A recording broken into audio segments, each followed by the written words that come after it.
I just want to say that my life, I really am always looking to be happy, find the joy, enjoy the journey. And that's the thing I wanted to come up here and just get your feedback on. I really feel that I'm on a lazy river. And I'm just enjoying the journey, and I'm just floating along. And, I'm like, this is fine, this is good, it's very enjoyable. Sometimes I'll hit a bank, and then I'll say, oh, focus a little bit more, flow. And I have desires, and when I think about them, they still feel good. And I think, well, I haven't taken any action on them. And then I think, that's okay. I haven't felt the inspired action to do anything with it yet. So I'm like, they're still feeling good. Well, what happens is if your lazy river feels boring, then you'll launch some more rockets that ask for some more movement, and then the inspiration you receive will lead you to more adventure. In other words, it's the way it always goes. Sometimes as humans, you get too busy so much that you're overwhelmed, and then you focus yourself into things slowing down, and then you get bored, and then you focus yourself into more adventure. In other words, it's sort of an ebb and flow like that. As you began here, you were speaking with a lot of enthusiasm, and then the tone changed quite a bit. So do you think that there is a part of you that feels that you should be doing more? Are you accepting the leverage of the universe? Are you accepting how the universe is flowing to you and through you? Yeah, I really feel really good. And so what is your question? I don't know that I have one. Is there anything that you feel impelled to tell me? You would enjoy more movement. You would enjoy faster flow of thoughts coming to you. You would enjoy more ideas popping and following through on those ideas more. This is the reason that we were talking about the pictorial cards with words, or a focus wheel, or making lists of positive aspects, because you are in alignment. It is clear. But sometimes what happens is there is a feeling that action is the enemy. But aligned action is not only not the enemy, it is a path to even greater exaltation or enthusiasm or passion. And so there's a part of you that's sort of holding back, because when you have been working hard and maybe not as much in alignment as you want to be through time, and then you find the sweetness of alignment, sometimes there's almost a tentative nature that makes you not want to rock the boat. So you just sort of play it safe. But in the process, the momentum sort of slows down. And so that's why earlier we were asking you to be aware of the distinction of whether you're in alignment in the receiving mode or not. And that when you are, then turn on the gas a little bit. And so one of the things that Esther's been doing for herself personally of late, as we've been really emphasizing getting ready to be ready, and the satisfaction mode, is when an idea occurs to her, she is aware, we've talked about this at some length, that since you're always broadcasting a signal, depending on where you are always in the receiving mode of something, because law of attraction is always responding to you. Make sense? So if you're tuned in, tapped in, turned on, and in the receiving mode, now you're receiving thoughts and impulses from that broader point of view, which is not only exhilarating, but really, really beneficial, and also really, really, really a lot of fun, and also really, really, really beneficial, and also really, really satisfying, but really, really, really beneficial. In other words, when you get locked onto that signal, it feels wonderful and it yields good experiences. But there is always a receiving mode. And wherever you are, you're receiving something from somewhere, depending on what vibration you've got going on. And so Esther has recently been saying to herself often, when she gets an impulse to make a phone call or to do something, she will ask herself, what receiving mode am I in? Where am I getting this from? Have I tuned into source energy? Or have I tuned into some discomfort or some paranoia? Because it could be, and the answer to that is, how was I feeling moving into this? Because sometimes if you're feeling like you're on the lazy river and you're feeling a little bit bored and you get an idea, the idea might not be coming from here.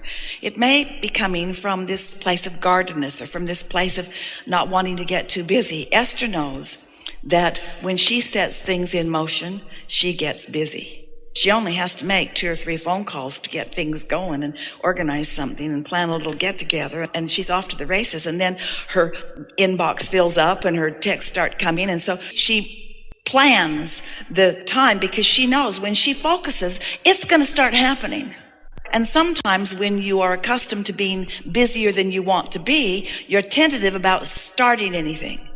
But after a while, you get so not only can you control what comes about what, but the speed in which it comes, and you rise to the occasion of meeting it. And there is nothing more exhilarating than to say to the universe, bring it on, and to be ready for what the universe brings on. And you have not always been ready for what the universe brings on because you've been like a lot of people. You get tuned in, tapped in, turned on, and you put in your requests, and then you don't stay there. And sometimes when it comes, you're not ready for it, and then you get overwhelmed, and that kind of makes you a little tentative about what you ask the universe to bring. Does that make sense to you? Yeah, can I ask a follow-up question? Yes. Okay, so I remember about a year ago, I got a very strong, vivid download of just this imagery. Like I was watching myself up on stage with a DJ competition and winning the competition. Now, at that point, I have never DJ'd. I've thought of it, casually. And it was just this clear image of me. And I'm going like this, and the crowd is going crazy. And we can see it, can you?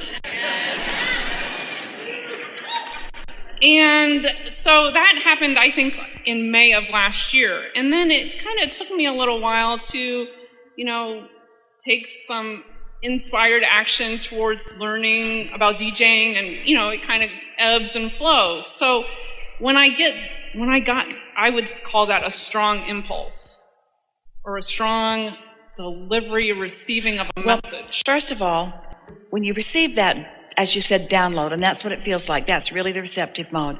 You know by the way it felt when it came that you were really in the receiving mode. So you also understand from what you've heard before and today that that's your vortex, that's things that are in the vortex being received by you and you translating it. You said something really good in relationship to this as we began. You said how you appreciated Esther finding the words. So you realize that we're presenting a block of thought that Esther is interpreting into these words. So you did the same thing. You received a block of thought that you interpreted into that vision. And so that vision that you interpreted into, there's something in the vortex that caused you to bring the specifics of that into being. Now, if you want to step back into a more general place, you're sort of a cheerleader of life. When you took to the stage just now, the things you said were uplifting to everyone in the room. You felt your energy and your perspective move the crowd. They felt it too. You get to choose in what way you do that, and it doesn't matter if it's in that way or another. The important thing is that you recognize that when you're tuned in, that it is of benefit not just to you because you're having fun, but to others who law of attraction has put there together with you. Now, you're also doing what so many people do once they receive something. Instead of staying in the receiving mode and letting it play out, you're getting too heady about it. You're trying to think too much about it. That's why we were talking earlier about notice the difference between thinking thoughts and receiving thoughts. And don't jump in too soon to try to work it out. In other words, I better start taking some DJ classes because I really don't know what I'm doing, and I better do some polling of what music is popular. Then right away, your energy starts to subside as you introduce the unknown and therefore resistance into the equation.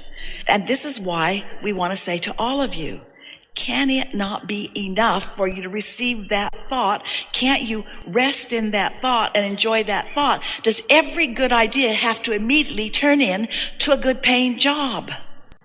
does every thought that you have need to immediately manifest? Because if it does, you're going to do what you did. You're going to try to think it through rather than receive it, and that's a whole different thing. Is this making sense to you?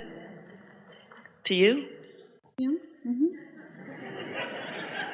It's pretty good. Well, I thought that what I did do it with, like, let's say with the DJing thing, because it's a good example.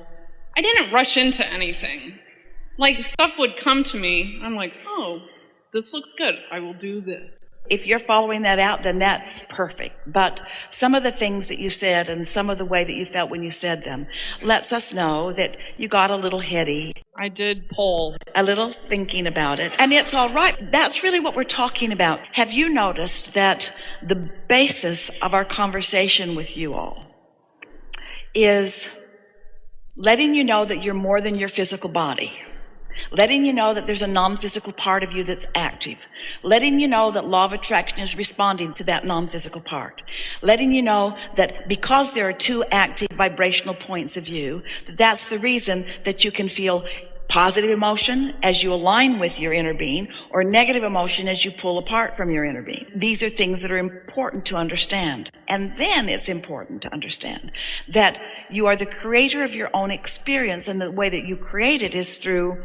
knowing what you don't want, putting things into the vortex, and then coming more and more into alignment with what's in the vortex. One of the very important general things that we're wanting you to hear and receive and come to know is that you are the creator of your own experience. And sometimes you're in step 1, thinking, and sometimes you're in step 3, receiving. They're different steps. But humans get it all mixed up. They think, and then they think some more. You think about what you want, and then you think about how you're going to get it, and then you think about how you haven't got it, and then you think about how you want it, and then you think about how it hasn't manifested yet, and then you think about what you need to do that would be better, and then you think. You know, it's sort of like you can't broadcast and receive at the same time. You've had dinner parties like that, haven't you, where you just wish that you could get a word in because there's so much going on? Or some of your telephones that can only talk or listen, but they can't do both. So when you're both talking at the same time, neither one of you are hearing what the other one is saying. And so it's sort of like that. You need to be aware that step 1 is when you're asking, and step 3 is when you're receiving. And you'll get really good at asking and receiving and asking and receiving and asking and receiving and asking and receiving and asking and receiving. That's why we like step 5 so much, because you know you're back in step 1 asking another question, but you're not mad at yourself about asking another question. So you're asking the question and still in the receiving mode, and asking the question and still in the receiving mode. Is this making sense to you? And so we're just fine-tuning with you here. We're just answering the leading edge question that you're bringing to the forum. You are usually in a high-flying place, but not always. And there is something that humans do where you stick this happy face sticker over the empty gas gauge and pretend like you don't have to look at how much gas you've got. And it's really good that you know how much gas you've got, because you could run out of gas and not know it because you've got a happy face sticker stuck over your gas gauge. And so there's a little bit of that going on here, where you are determined to present yourself in the way that you want to be seen, but sometimes you don't feel it quite the way you are presenting it. That's all. I did have an experience where I received 2 packages, and they were short on what I ordered. And I thought, that's weird. My vibration must be a little sloppy. And so I was like, I can clean that up, no problem. So I just refocused. I didn't even care what was going on. I said, this is obviously something I've been shorted. I don't care. So I refocused, and within a day, I got a voucher for a free $600 piece of furniture. I was like, there you go. I just cleaned up my energy and got it, and that was awesome. And you're wise to acknowledge that there are 2 ways to know how you're doing vibrationally. One is notice what's happening, because it's always a clue, a really vivid, accurate clue. And the other is how you're feeling. And you've got that going on. It's really good. Something else? I just want to say I received this from Source for sure. The law of attraction works just like gravity all the time. It's really good.